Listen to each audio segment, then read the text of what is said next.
Chers amis, et bon, comme on a l'habitude de le dire, hein, chers ennemis, je suis heureux de vous retrouver pour ces colères. J'espère que vous avez passé de bonnes vacances et que si elles ne sont pas terminées, vous continuez de belles vacances dans cette France qui, pour être belle, l'est de moins en moins sur le plan général, hein, faut bien le reconnaître. Je vais aujourd'hui vous dire mon sentiment sur l'état de santé de la France. On a vu les Jeux Olympiques, magnifiques, beaux spectacles, mis à part bien sûr la cérémonie d'ouverture, des Jeux pleins de santé. On a aussi assisté, et on assiste toujours à la comédie de ce gouvernement démissionnaire qui n'en finit pas de démissionner tout en prenant les institutions, les Françaises et les Français pour des blaireaux. Mais enfin bon, apparemment, hein, dans la situation d'hypnose où on se trouve, d'hypnose médiatique, ça ne provoque pas trop de remous. Bon. Mais derrière ce spectacle, derrière ces jeux, il existe une réalité qui est effrayante, qui est inimaginable. Cette réalité, elle vous concerne tous. Elle concerne vous-même, votre famille. On ne connaîtra ni le jour ni l'heure. C'est vrai pour l'instant final, mais c'est vrai pour la maladie, les difficultés de santé. Or, aujourd'hui, il se trouve que l'hôpital va très très mal. Et si l'hôpital va très très mal, ça veut dire que les malades vont très très mal. À l'hôpital de Brest, à l'initiative de la CGT, mais c'est pas parce que c'est la CGT que c'est forcément mauvais.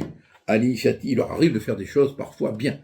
À l'initiative de la CGT, un mur de la honte a été dressé, que l'on peut voir sur des images, où figurent les noms de plus de 130 patients, oui, 130 patients qui ont attendu entre 12 et 20 heures sans soins.